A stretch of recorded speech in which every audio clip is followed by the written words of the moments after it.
Assalamualaikum warahmatullahi wabarakatuh. Para pendengar dan peminat kaset yang tengah diputar ini, saya menyatakan rasa bahagia, rasa syukur kepada Allah dapat menyampaikan dakwah saya ini sekarang dengan kaset. Moga-moga dapat tuan-tuan putarkan, tuan-tuan dengarkan ketika tenang-tenang dengan anak-anak di rumah, atau ketika naik mobil,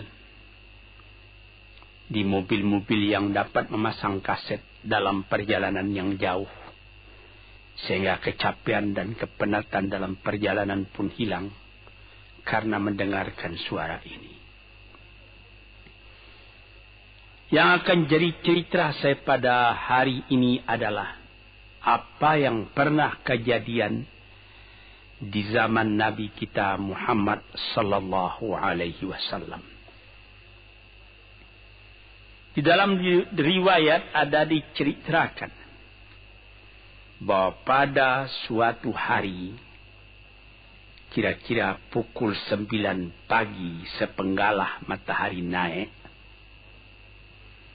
Rasulullah sallallahu alaihi wasallam berjalan dari rumahnya, dari biliknya, menuju ke dalam masjid beliau yang mulia di Madinah. Ketika itu biasanya ada juga orang yang sembahyang di masjid, sembahyang sunat duha. Tapi umumnya masyarakat sudah keluar dari rumahnya pagi-pagi, bekerja menurut bidang masing-masing. Yang pergi bertani, yang pergi berniaga, yang pergi mengembalakan unta atau kambingnya. Tinggallah beberapa orang saja. Beliau lihat di sudut masjid ada satu orang pemuda sedang duduk tafakkur termenung. Mukanya kelihatan muram saja, menunjukkan kesedihan yang terpendam di dalam hatinya. Rasulullah mendekat kepada pemuda yang tafakkur itu. Setelah dilihatnya Rasulullah datang, dia pun menengadahkan muka. Rasulullah pun bertanya, "Mengapa di saat begini engkau duduk tafakkur dalam masjid? Dan wajahmu kelihatan ada menampakkan kesedihan atau muram durja. Apakah yang engkau derita sekarang ini?" Jadi pemuda tadi menjawab, "Hazanun lazimatni ya Rasulullah wa duyunun." Artinya, aku ditimpa duka cita ya Rasulullah, karena utang. Rupanya orang ini berutang. Utang telah lama, janji sudah dekat, persediaan buat membayar belum ada. Itu yang saya menungkan di sini ya Rasulullah. Dengan senyum Rasulullah menjawab, "Sudikah engkau kalau aku ajarkan kepadamu suatu bacaan? Apabila bacaan ini, yaitu berupa doa, engkau baca pagi-pagi, dan nanti petang-petang pun engkau baca pula dengan hati khusyuk, InsyaAllah hutangmu itu akan terbayar." Tentu pemuda tadi dengan besar hati menjawab, "Tentu ya Rasulullah. Aku senang sekali kalau dapat engkau ajarkan kepadaku apakah doa itu." Lalu Rasulullah membacakan, mengajarkan kepada pemuda itu doa ini. Inilah yang akan saya bacakan pula, mudah-mudahan kita semuanya dapat pula mengambil bacaan ini menjadi bacaan kita. Kita baca pagi, kita baca petang. Apa bunyinya? Allahumma inni a'udzubika minal hammi wal hazani. Wa a'udzubika minal ajzi wal kasli. Wa a'udzubika minal bukhli wal jubni. Wa a'udzubika min ghalabati daini wa qahrir rijal. Sebelum kita uraikan atau kita tafsirkan artinya satu demi satu, baik kita artikan secara keseluruhan lebih dulu. Artinya ialah, ya Tuhanku, aku berlindung kepada Engkau daripada ini. Lalu disebut 8 banyaknya. Yang pertama, aku berlindung kepada Engkau daripada duka cita, daripada kesusahan dan duka cita.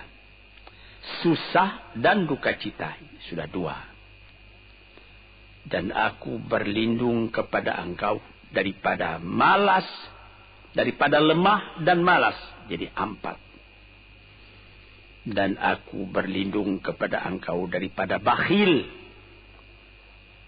berat mengeluarkan wang, dan daripada pengecut atau penakut, sudah 6.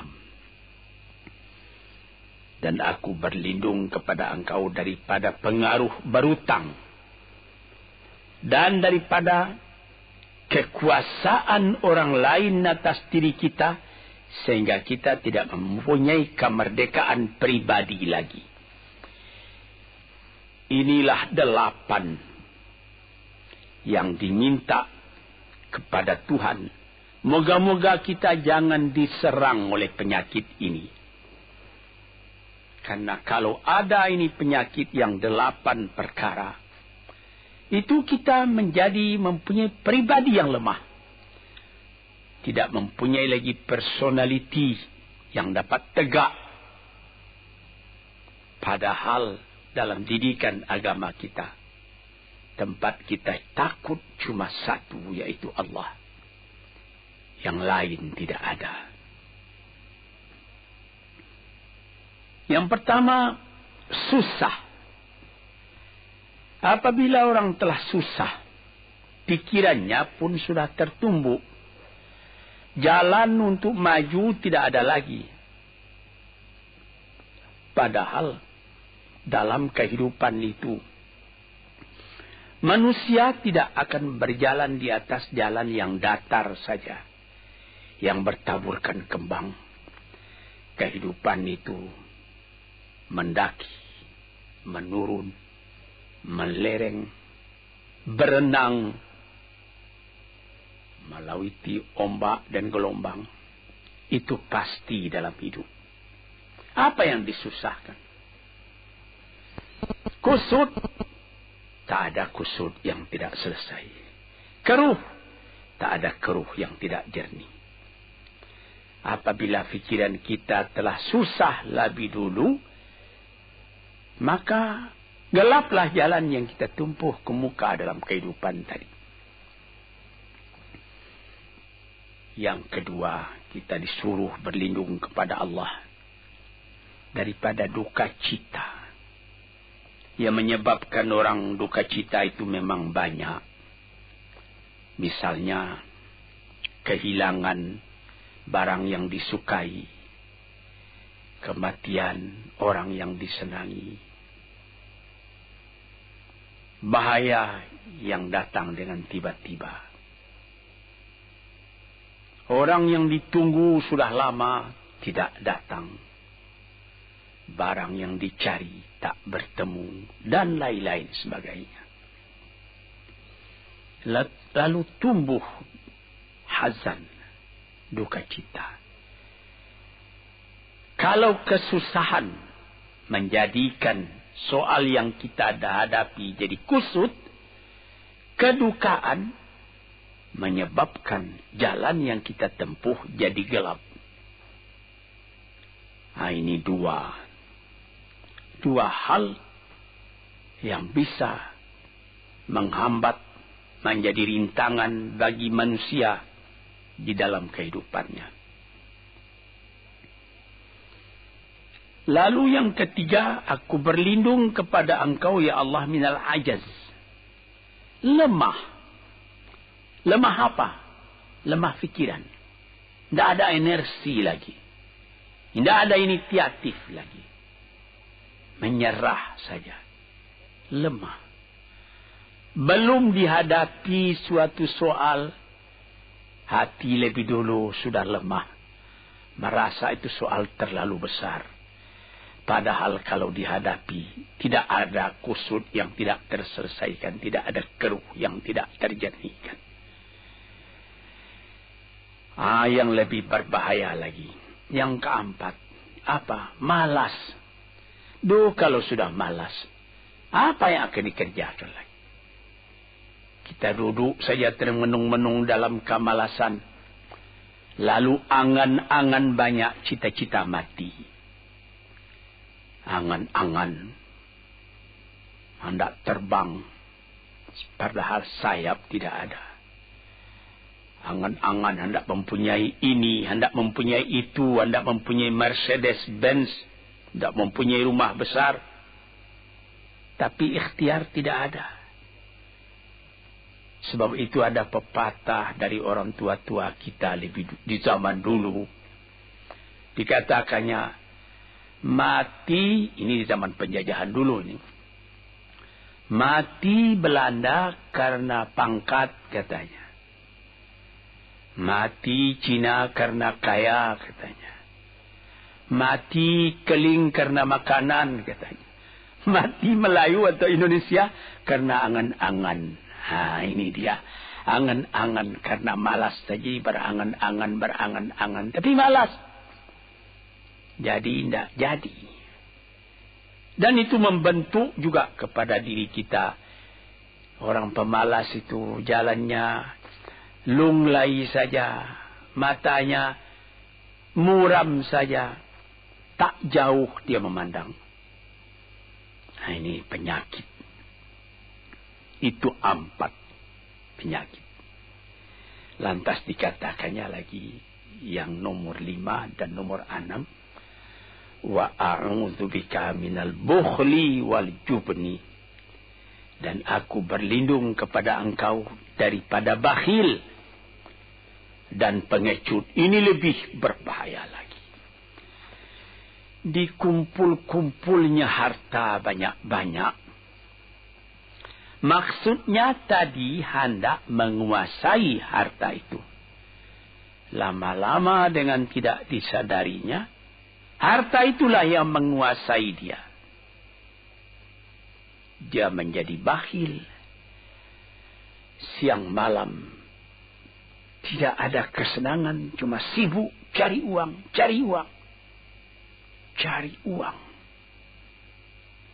Kemudian simpan banyak-banyak. Gunanya ya cuma mengumpul itu saja.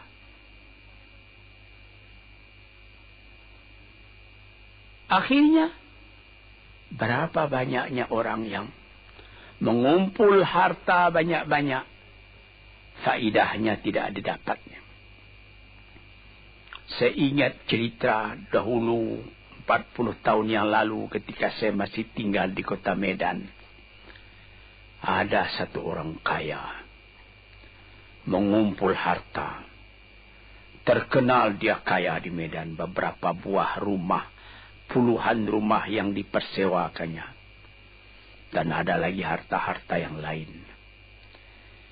Dia berjalan di jalan raya kota Medan itu dengan jalan kaki pakai payung satu. Padahal orang sudah mulai membeli mobil. Entah Cadillac lah, entah Chevrolet lah. Model-model yang terkenal sebelum perang.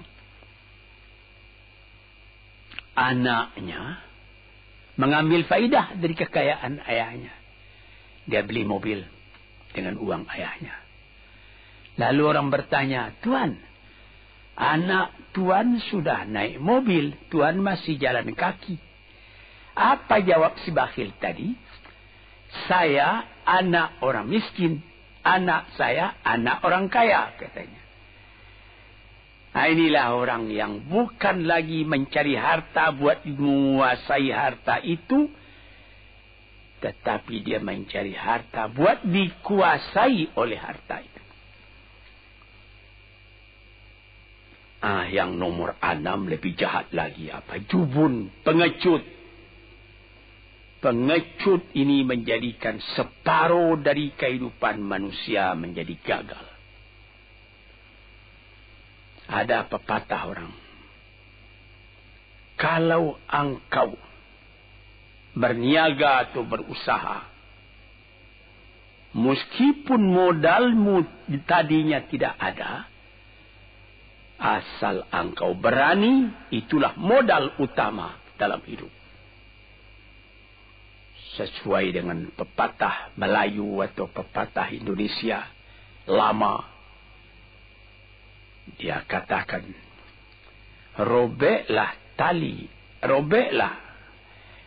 putuslah tali layang-layang, robek kertas tentang bingkai. Hidup jangan mengepalang, tidak kaya berani pakai. Hidup jangan mengepalang, tanggung-tanggung jangan. Tidak kaya berani pakai. Keberanian itu adalah modal. Sebab itu kalau orang rugi berniaga, itu belum rugi. Yang penting berani. Karena adat perniagaan itu tidak saja beruntung, rugi juga kadang-kadang. Tapi kalau keberanian yang hilang, separuh daripada kekayaan tadi sudah habis. Walaupun masih banyak ada, tapi keberanian tidak ada, separuh sudah habis. Akhirnya, walaupun kekayaan besar, tapi kepercayaan hilang. Itu namanya habis, tidak ada lagi. Walaupun berjuta yang tinggal dalam tangan. Tapi orang tidak percaya. Apa lagi artinya? Sebab itu yang pertama sekali modal itu keberanian menghadapi hidup. Ini 6. Yang ke-7 dan 8. Wa a'udzubika min ghalabatid daini wa qahrir rijal. Dan aku berlindung kepada engkau ya ilahi daripada pengaruh utang. Hutang itu, itulah anak muda yang duduk di sudut masjid tadi. Dipengaruhi oleh utang. Sampai Rasulullah sendiri pun mengatakan, Iyyakum wad-daina. Jagalah, supaya kalau sedapat-dapatnya jangan sampai berutang.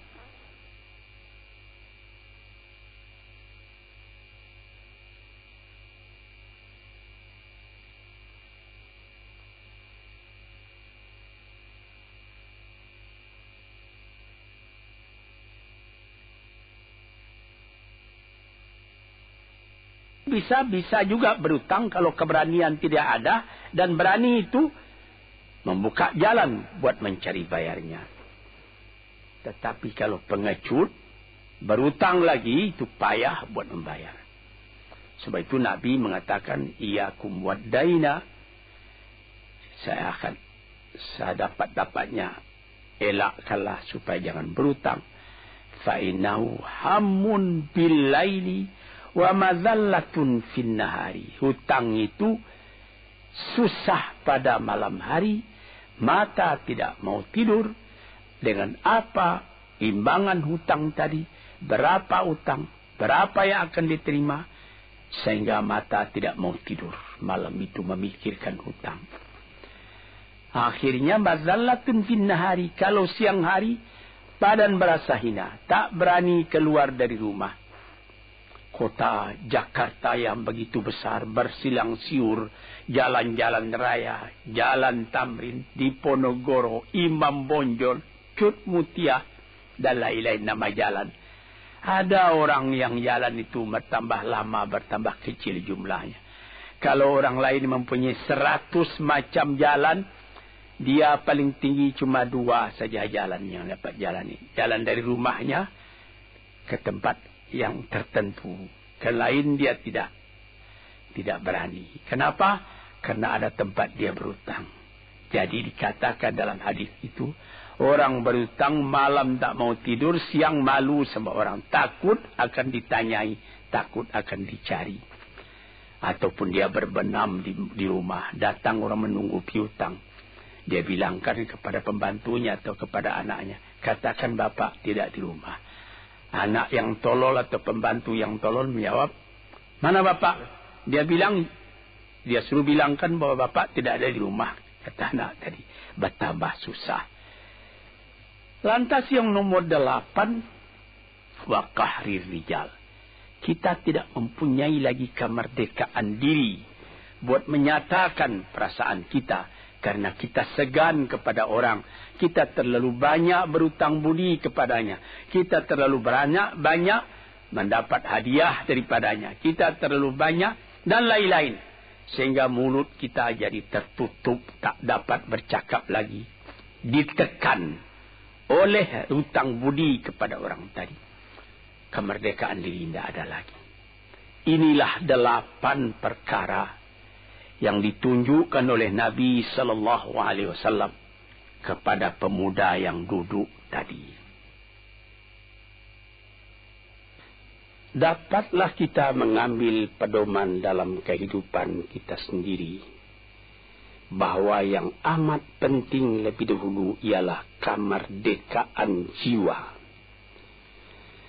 Kalau sekiranya di dalam negara yang telah merdeka kita sama sekali menyorakkan, meliuk lambaikan kemerdekaan di mana saja kita pergi. Tapi banyak orang yang lupa negaranya telah merdeka, dirinya sendiri telah menjadi terjajah. Bukan Belanda, karena Belanda sudah lebih 30 tahun pergi meninggalkan negeri ini. Dan bukan bangsa yang lain. Tapi penjajahan yang datang daripada sifat-sifat yang lemah yang kita katakan tadi. Kesusahan. Kalau kesusahan kita perturutkan, jalan yang kita tempuh menjadi buntu. Kita tak tahu lagi kemana akan pergi. Susah. Pagi susah, malam susah. Sehingga kusut benang itu tak tahu lagi jalan keluar. Padahal pangkal dari kesusahan itu bukan dari luar. Tapi dalam jiwa kita sendiri, dalam dada kita sendiri. Yang kedua, dikatakan duka cita. Saya teringat kepada satu pantun Melayu atau pantun Indonesia. Dikatakannya, kalau berpiduk jangan bermenung. Kalau bermenung riak pun tiba. Kalau duduk jangan termenung. Kalau termenung hati pun iba.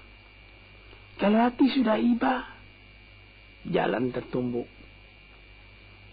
Sampai ada juga pepatah nenek moyang kita. Hati yang marah mendorongkan. Hati yang hibah menjauhkan. Sebab itu haruslah kita bersedia membesarkan jiwa kita sendiri. Marfu'ar ra's, maufurul kiramah. Kepala terangkat, harga diri dijaga. Itu.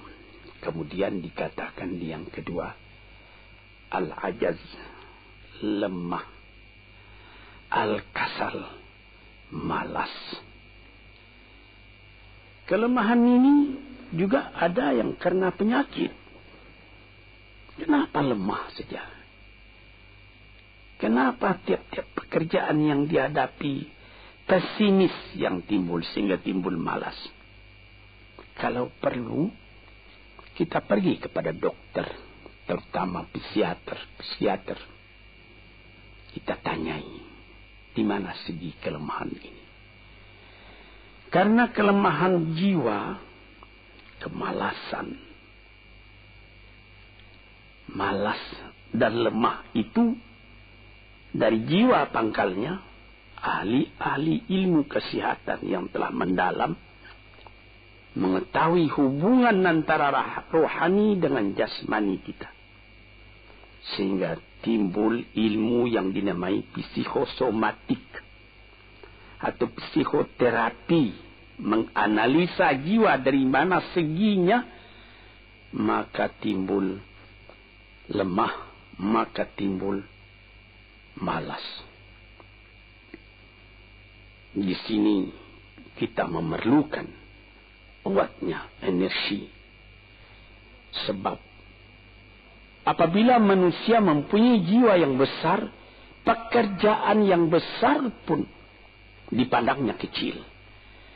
Tetapi apabila manusia mempunyai jiwa yang kecil, pekerjaan yang kecil pun dipandangnya besar.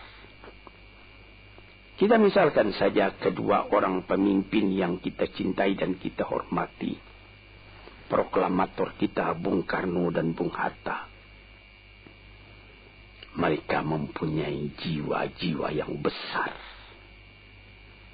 Sebab itu mereka memproklamirkan kemerdekaan Indonesia. Indonesia yang besar yang terjadi daripada puluhan ribu pulau. Dengan 45 kata perkataan, 45 patah perkataan. Dengan ini kami menyatakan kemerdekaan Indonesia. Tapi kalau beliau misalnya orang yang berjiwa kecil, dia akan bertanya, bagaimana bisa Indonesia merdeka? Kita sudah miskin, melarat, dulu dijajah Belanda, kemudian ditekan Jepang. Kapan? Dia mengkaji itu pekerjaan yang detail-detail, yang kecil-kecil. Dia anggap itu besar. Ini misalnya. Maka orang-orang yang ajaz, yang lemah, atau yang kasar, yang pengecut, yang pemalas, tidak dapat mengerjakan pekerjaan yang besar-besar. Kemudian yang kelima dan keenam, wa a'udzubika minal bukhli. Aku berlindung kepada engkau daripada bakhil. Menerima mau banyak-banyak, mengeluarkan paling sedikit. Dia anggap, sebagaimana saya katakan tadi, tadinya dia menguasai harta. Akhirnya dengan tidak disadarinya, dia yang dikuasai oleh harta. Akhirnya orang yang begini karyanya cuma mengumpul-ngumpul harta saja. Kumpulkan harta banyak-banyak. Kemudian Tuhan memanggilnya kembali ke akhirat. Mati. Tidak ada harta tadi yang dibawanya. Tinggal menjadi perselisihan di antara anak dan cucu.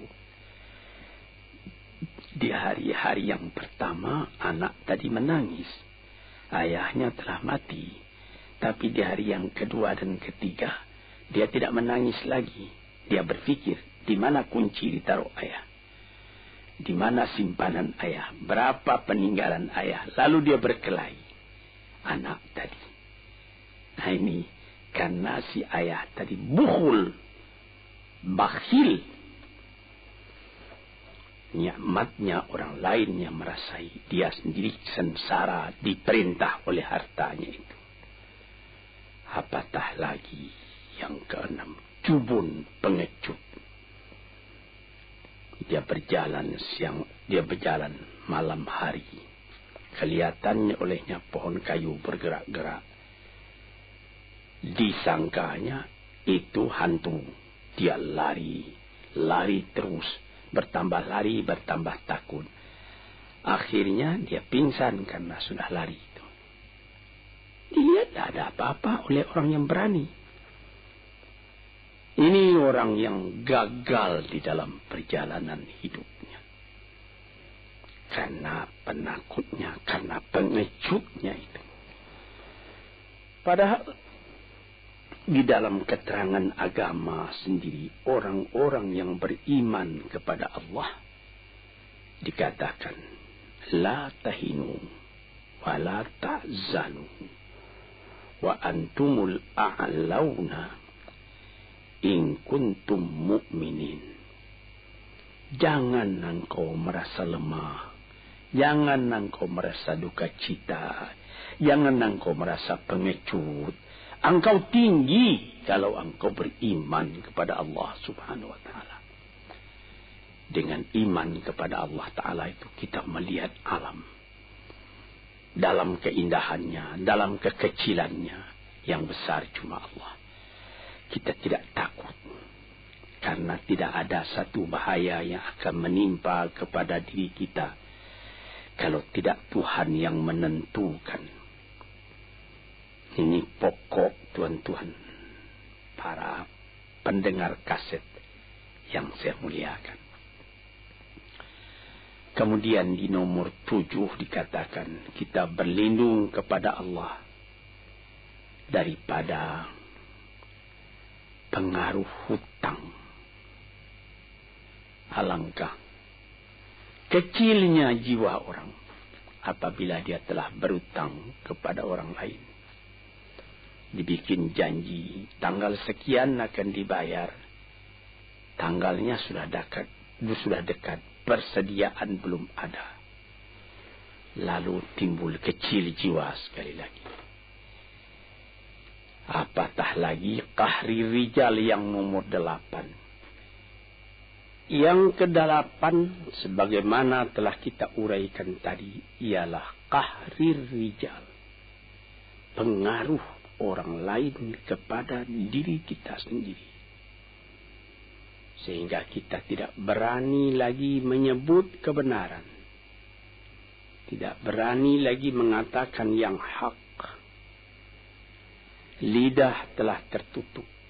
Mulut telah penuh dengan air sehingga tidak dapat dibuka lagi. Segan. Kita sudah terlalu banyak berutang budi kepada orang. Walaupun sudah jelas perbuatan orang itu salah misalnya, kita tidak berani lagi menegur. Dengan demikian timbullah di dalam masyarakat apa yang disebut dalam bahasa Arab munafik, yaitu lain di mulut, lain di hati. Hati mengatakan perbuatan orang ini salah, tapi mulut mengatakan, bagaimana pikiran saya? Bagaimana pendapat Tuhan tentang perbuatan saya ini? Baik Bapak, ini bagus Bapak, itu sudah betul Bapak. Padahal tidak. Ini kecelakaan yang nomor 8. Kita minta kepada Allah supaya kita dilepaskan dari pengaruh-pengaruh orang, pengaruh manusia. Sehingga kita tidak berani lagi menyebut apa yang benar itu. Padahal di dalam hadis dikatakan qulil haqq walau kana murran. Katakan yang benar itu walaupun pahit sekalipun. Ini murah menyebutnya, tetapi kalau jiwa sudah tertekan tidak berani menyebutnya lagi. Para pengikut kaset yang tercinta, itulah 8 perkara diperingatkan, dituliskan, diajarkan, disuruh hafal oleh Nabi kepada pemuda yang beliau dapati termenung duduk seorang diri tadi. Dengan patuh dia turuti kehendak Nabi, dia baca itu tiap pagi, dia baca itu tiap sore, dia pahamkan apa isinya. Lalu timbul energi baru dalam dirinya, semangat yang baru. Langit pun kelihatan cerah, bintang pun kelihatan berkelap-kelip, matahari pun kelihatan bercahaya, dan dia sudah melihat kehidupan ini dengan mata yang terang. Kemudian dia bertemu dengan Nabi, ya Rasulullah, saya mengucapkan terima kasih. Penyakit-penyakit tak ada pada saya lagi, utang saya sudah terbayar, dan saya akan memulai hidup yang baru. Inilah jawab dari pemuda tadi. Dan inilah jadi pedoman pula bagi kita kaum muslimin. Kalau kita terjadi pada diri kita beberapa hal, salah satu dari yang 8 perkara itu. Baca doa ini pagi, baca doa ini petang, lalu berusaha. Jangan cuma berdoa. Berusaha, berdoa dan berusaha. Allah akan membukakan kepada kita pintu rahmatnya. Memberikan nikmatnya yang berlipat ganda. Sehingga segala sesuatu yang di kiri kanan kita menjadi kekayaan, menjadi inspirasi buat maju ke depan di dalam kehidupan ini. Bapak-bapak, saudara-saudara pendengar kaset yang saya muliakan. Moga-moga pengaruh dari hadis ini, daripada doa ini masuk ke dalam diri saudara.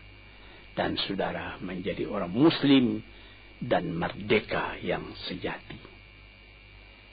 Sekianlah pandangan saya. Moga-moga ada manfaatnya bagi para pendengar dan peminat kaset yang tercinta. Assalamualaikum warahmatullahi wabarakatuh.